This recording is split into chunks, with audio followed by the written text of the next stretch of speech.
ஒரு பெரிய அடர்த்தியான காட்டுல சோனா குருவியும் அதோட 2 குழந்தைங்களும் வாழ்ந்து வந்தாங்க.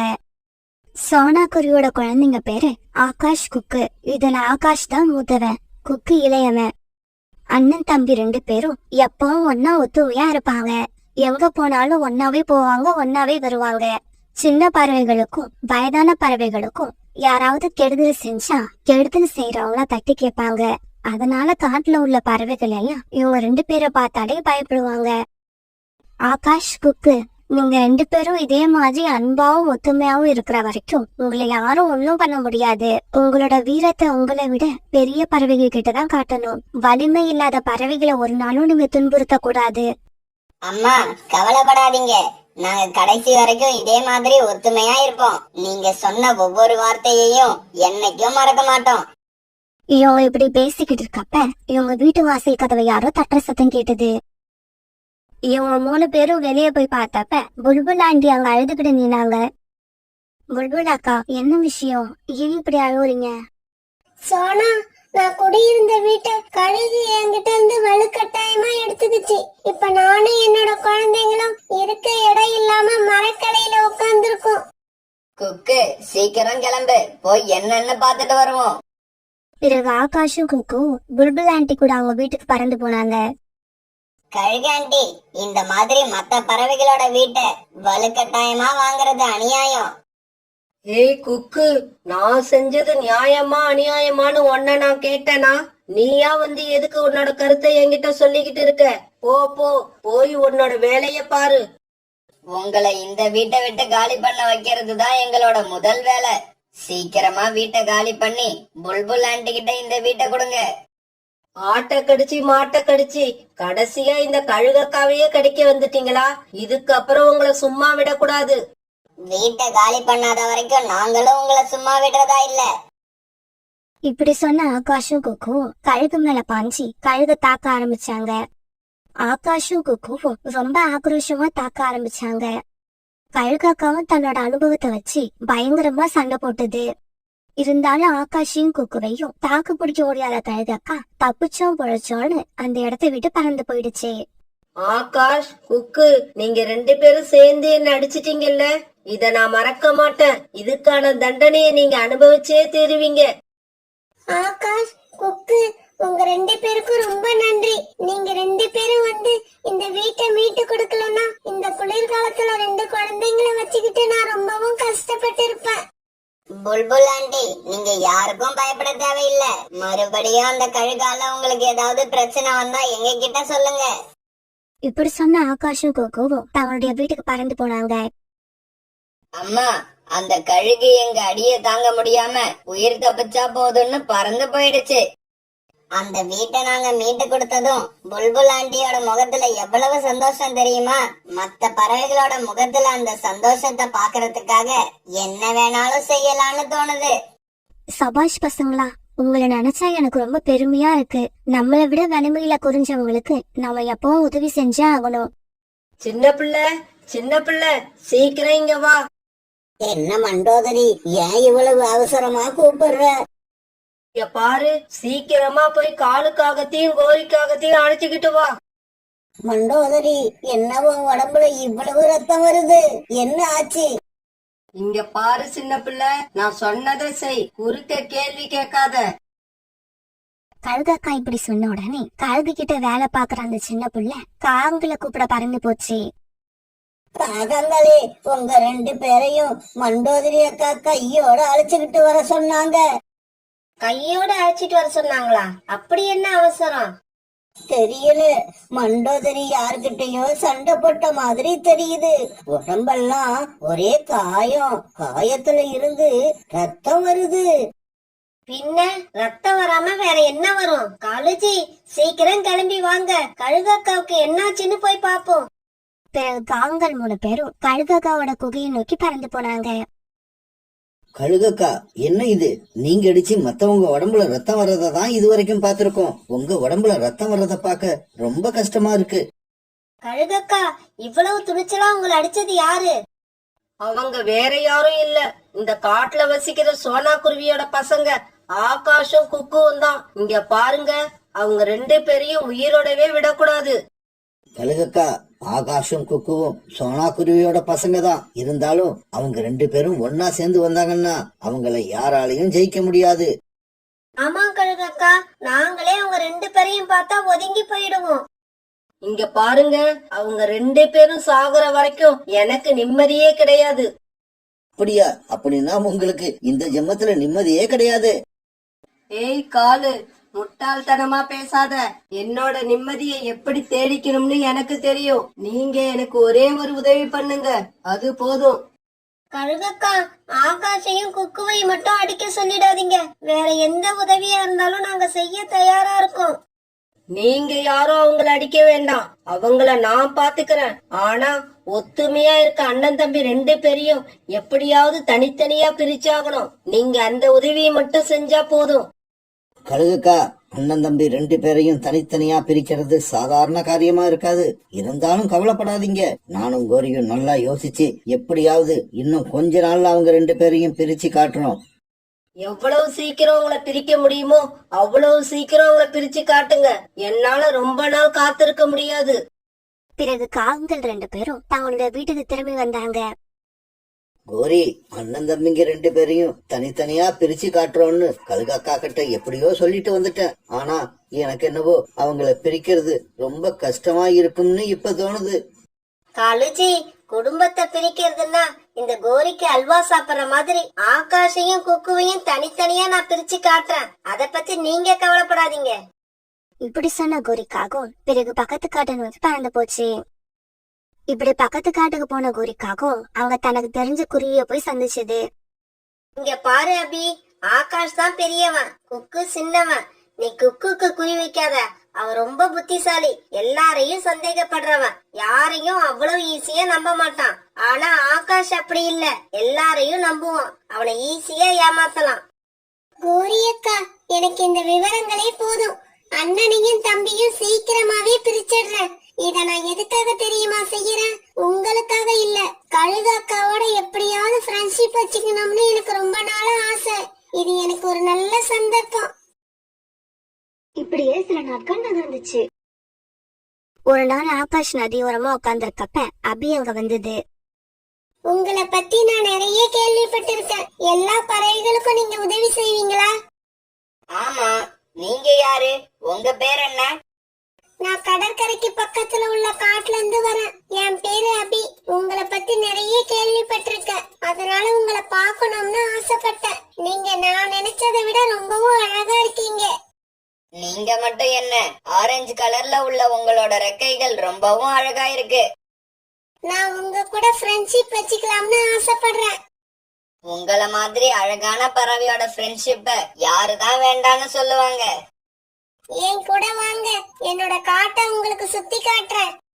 கொஞ்ச நேரம் இங்கேயே இருங்க, நான் போய் என் தம்பி கிட்ட சொல்லிட்டு வந்துடுறேன். நான் உங்க கூட தான் ஃப்ரெண்ட்ஷிப் வச்சுக்க ஆசைப்பட்டேன், உங்க தம்பி கூட இல்ல.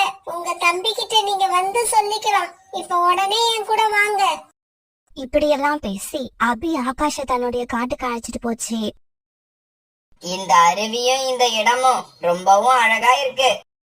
நான் இந்த அருவிக்கரைக்கு வராத நாளே கிடையாது. எனக்கு ரொம்பவும் போர் அடிச்சா இங்கதான் வந்து உட்கார்ந்து இருப்பேன். உங்களுக்கும் இந்த இடம் பிடிச்சிருந்தா நாளைக்கு நீங்க இங்க கட்டாயம் வரணும். அம்மா, இருட்ட ஆரம்பிச்சிடுச்சு. ஆகாஷ இன்னும் காணோம்.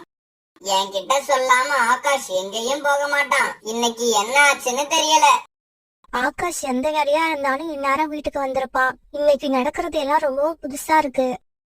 இந்த சமயத்துல ஆகாஷ் தன்னுடைய வீட்டுக்கு திரும்பி வந்துட்டு இருந்தான். ஆகாஷ், இவ்வளவு நேரம் எங்க போயிருந்த? அப்படி என்ன முக்கியமான வேலை உனக்கு? ஒரு முக்கியமான வேலையா கடற்கரைக்கும் பக்கத்துல உள்ள காடு வரைக்கும் போயிருந்தேன். அம்மா கிட்டயும் என்கிட்டயும் சொல்லாம இது வரைக்கும் நீ இந்த மாதிரி எங்கேயும் போனதில்ல. நான் தான் சொன்னல குக்கு, இது ஒரு முக்கியமான வேலைன்னு. ரொம்ப தூரம் பறந்து வந்தது எனக்கு களைப்பா இருக்கு. நான் தூங்க போறேன். இப்படி சொன்ன ஆகாஷ் தன்னுடைய கூட்டுல அப்படியே படுத்துட்டான். இப்ப ஆகாஷோட மனசு பூரா அபிதான் இருந்தா. தன்னோட வாழ்க்கையில முதல்ல ஆகாஷ் இன்னைக்குதான் தன்னோட அம்மா சோனாவையும் குக்குவையும் விட்டு மனசளவுல தூரமா போக ஆரம்பிச்சா. இப்ப எல்லாம் அடிக்கடி ஆகாஷும் அபியும் அருவிக்கரையில சந்திச்சு பேச ஆரம்பிச்சாங்க. அபி தான் நினைச்ச மாதிரி ஆகாஷோட மனச ஆகாஷோட குடும்பத்தை விட்டு ரொம்ப தூரம் கொண்டு போயிட்டா. இப்படியே சில நாட்கள் நகர்ந்துச்சு. அபி, என் மனசு பூரா என் அம்மாவும் என் தம்பி குக்குவும் தான் இருந்தாங்க. ஆனா இப்ப அப்படி இல்ல, நிறைய இடத்த நீ ஆக்கிரமிச்சிட்ட. ஆகாஷ், தயவு செய்து என்கிட்ட பேசும்போது உங்க தம்பிய பத்தியோ உங்க அம்மாவை பத்தியோ பேசாதீங்க. நீங்க என்ன பத்தி மட்டும்தான் பேசணும், என்ன மட்டும்தான் நினைக்கணும். நீங்க மத்தவங்கள பத்தி பேசுறத என்னால தாங்க முடியல. அப்புறம் நீங்க என்ன சின்ன குழந்தையா அம்மாவையும் தம்பியும் பத்தி பேசிக்கிட்டு இருக்க? நம்மள பத்தி பேசுங்க, நம்ம வாழ்க்கைய பத்தி பேசுங்க. அபி, ஒரு வகையில பார்க்க போனா நீ சொல்றதும் உண்மைதான். ஆகாஷ், நான் நேரடியாவே சொல்றேன், நான் உங்களை கல்யாணம் பண்ணிக்க ஆசைப்படுறேன், அதுவும் சீக்கிரமாவே. அபி, இத பத்தி தான் நானும் உன்கிட்ட பேசலாம்னு காத்திருந்தேன். ஆனா ஆகாஷ், நம்ம கல்யாணம் நடக்கணும்னா நீங்க எனக்காக நான் சொல்ற மாதிரி நடந்துக்கணும். நீ சொல்ற மாதிரியா? எப்படி நடந்துக்கணும்? நாம கல்யாணம் பண்ணிக்கிட்டு உங்க அம்மா தம்பி கூட அந்த வீட்ல இருந்தா உங்க மனசு பூரா நான் இருக்க மாட்டேன். அதனால உங்க அம்மாவையும் தம்பியும் வேற வீட்டுக்கு அனுப்புங்க. இல்லனா நாம கல்யாணம் பண்ணிக்கிட்டு வேற வீட்டுக்கு போயிடலாம். இங்க பாரு அபி, சோனா என்னோட அம்மா, குக்கு என்னோட தம்பி. அவங்கள விட்டுட்டு என்னால எப்படி வர முடியும்? அம்மாவையும் தம்பியும் பத்தி இப்படி பேசுறீங்களே, நாளைக்கு கல்யாணம் ஆயிட்டா நான் உங்க மனைவி, நமக்கு பிறக்க போறது நம்மளோட குழந்தை. கொஞ்சம் எங்களையும் பத்தி யோசிச்சு பாருங்க. அபி, எனக்கு கொஞ்சம் யோசிக்க டைம் கொடு. இங்க பாருங்க ஆகாஷ், நாளைக்கு நான் இதே இடத்துக்கு வருவேன். உங்களோட முடிவை இங்க வந்து என்கிட்ட சொல்லிடுங்க. அம்மா, நான் கல்யாணம் பண்ணிக்க ஆசைப்படுறேன். ஆகாஷ், இது ரொம்ப சந்தோஷமான விஷயம் தானே? இந்த விஷயத்த ஏன் முகத்தை ஒவ்வொன்னு வச்சுக்கிட்டு சொல்றேன்? அம்மா, அதுக்கும் காரணம் இருக்கு. கல்யாணத்துக்கு அப்புறம் நாம எல்லாரும் இதே வீட்ல ஒன்னா வாழ முடியாது. அதனால நீங்களும் குக்குவும் வேற வீட்டுக்கு போங்க. இல்ல, நீங்க போக மாட்டேன்னு சொன்னீங்கன்னா நானும் என்னோட மனைவியும் வேற வீட்ல போய் வாழ்ந்துக்கிறோம். ஆகாஷ், நீ என்ன சொல்ற? நீ ஏன் இப்படி பேசுற? இது என்னால நம்ப முடியல. நீ இப்படி பேசுறதுக்கு பின்னால யாரோ இருக்காங்க. அவங்க யாரா இருந்தாலும் சரி, அவங்க பேச்ச நம்பாத. இங்க பாருங்க, நான் முடிவு பண்ணிட்டேன். இதுக்கப்புறம் அதை மாத்திக்க மாட்டேன். இந்த வீட்ல இருக்க போறது நீங்களா இல்ல நாங்களா, அத மட்டும் சொல்லுங்க. ஆகாஷ், நீ இந்த அளவுக்கு வந்ததுக்கு அப்புறம் நானும் உன்னை தடுக்க விரும்பல. எங்களுக்காக நீ எங்கேயும் போக வேண்டாம். இந்த வீட்லயே இரு. நானும் அம்மாவும் வேற எங்கேயாவது போய் வாழ்ந்துக்கிறோம். டேய் ஆகாஷ், நீ இவங்களை எல்லாம் இவ்வளவு சீக்கிரம் வாழ்ந்துருவேன்னு நான் நினைக்கவே இல்ல. அம்மா, நல்லா வளர்ந்ததுக்கு அப்புறமும் எல்லாரும் ஒரே வீட்ல இருந்தா அது சந்தோஷத்தை கொடுக்காது. தனித்தனி வீட்ல இருந்தாதான் எல்லாருமே மகிழ்ச்சியா இருக்கலாம். பிறகு குக்குவும் சோனா குருவியும் தங்களோட பொருட்களை எடுத்துக்கிட்டு அந்த வீட்டை விட்டு வெளியில பறந்து போனாங்க. குக்குவால ஆகாஷ் நடந்துகிட்ட விதத்தை நம்பவே முடியல. அம்மா, ஆகாஷ் அவனாவே இந்த மாதிரி முடிவெடுத்திருக்க மாட்டான். யாரோ அவனை வற்புறுத்தி இந்த மாதிரி முடிவெடுக்க வச்சிருக்காங்க. குக்கு அவனா முடிவெடுத்தானோ இல்ல யாரோ சொல்லி இந்த மாதிரி நடந்துகிட்டானோ, ஆக மொத்தத்துல ஆகாஷோட மனசு மாறிடுச்சு. அத நீ புரிஞ்சுக்க. கோரியக்கா, என்னோட வேலை ரொம்பவும் நல்லபடியா முடிஞ்சிடுச்சு. ஆகாஷ் இப்ப வீட்ல இருக்கான். குக்கு அவங்க அம்மாவை அழைச்சுக்கிட்டு வேற காட்டுக்கு போயிட்டான். வாங்க இந்த செய்திய போய் கழுகக்கா கிட்ட சொல்லுவோம். பிறகு இவங்க 3 பேரும் கழுகக்காவை பக்கம் பறந்து போனாங்க. அபி, நீ செஞ்ச உதவிய நான் மறக்கவே மாட்டேன். உனக்கு எப்ப எந்த பிரச்சனை ஏற்பட்டாலும் என்ன வந்து பாரு. கழுகக்கா, அபிய உங்களுக்கு அறிமுகம் செஞ்சு வச்சதே நாங்க தான். எங்களை மறந்துடாதீங்க. மறக்கல, நான் எதையும் மறக்கல. தம்பியும் அண்ணனும் என்ன அடிச்சு எப்படி காயப்படுத்தினாங்க, அதுக்கு இன்னைக்கு பழிக்கு பழி வாங்க போறேன்.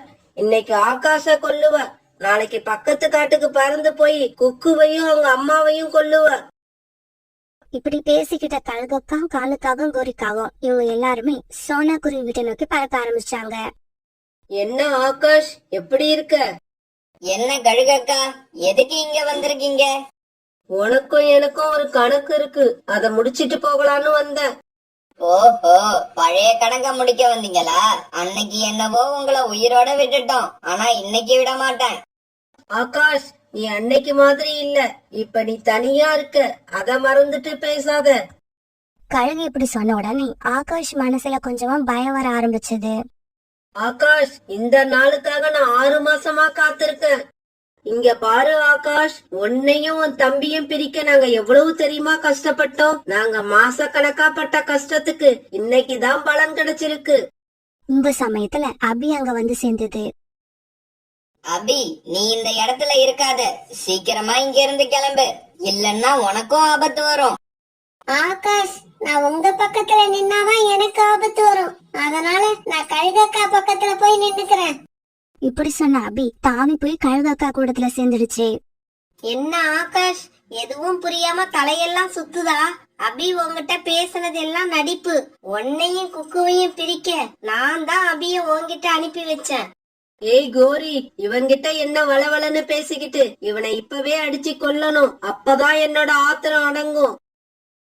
இப்படி சொன்ன கழுகக்கா ஆகாஷ் அடிக்கிறதுக்காக தாவி வந்தது. இந்த சமயத்துல எங்கிருந்தோ வந்த குக்கு கழுகு எட்டி உதைக்க கழுகு போய் காவல் கிட்ட விழுந்தது. என்ன கோரி ஆண்டி, வீட்டை விட்டு ஓடுனவங்க எப்படி வந்தாங்கன்னு பாக்குறீங்களா? எப்போ ஆகாஷ் என்னையும் அம்மாவையும் வீட்டை விட்டு போக சொன்னானோ அப்பவே எனக்கு உங்க மேல சந்தேகம் வந்துடுச்சு. அதனாலதான் வீட்டை விட்டு வெளியில போகிற மாதிரி நடிச்சு மறுபடியும் வந்து உங்களுக்காக காத்திருந்தேன். நான் நினைச்சது தவறா போகல, ரொம்பவும் சரியா இருக்கு. கோரி, இதுக்கப்புறம் இந்த இடத்துல இருக்கிறது முட்டாள்தனம்னு என் மனசுக்கு படுது. குக்கு திடீர்னு அந்த இடத்துக்கு வந்து இப்படி பேச ஆரம்பிச்ச உடனே பயந்து போன காகங்கள் 2 பேரும் அங்க இருந்து பறந்து போயிட்டாங்க. பசங்களா, நேரத்தை வீணாக்காதீங்க, என் மருமகளை நான் கவனிச்சுக்கிறேன். கழுகக்காவுக்கு என்ன வேணும்னு நீங்க விசாரிங்க. இப்படி சொன்ன சோனா குருவி அபி மேல பாஞ்சு அபிய அடிக்க ஆரம்பிச்சது. ஆகாஷும் குக்குவும் கழுகக்கா மேல பாஞ்சு அடி வெளுத்து வாங்க ஆரம்பிச்சாங்க. ஃப்ரெண்ட்ஸ், இப்படி ஒரு குடும்பம் ஒத்துமையா இருக்கணும்னா அதுல உள்ள எல்லாருமே புத்திசாலியா இருக்கணும்னு அவசியம் இல்ல. யாராவது ஒருத்தர் இருந்தாலே போதும், அந்த குடும்பத்தை யாராலும் ஒண்ணும் பண்ண முடியாது.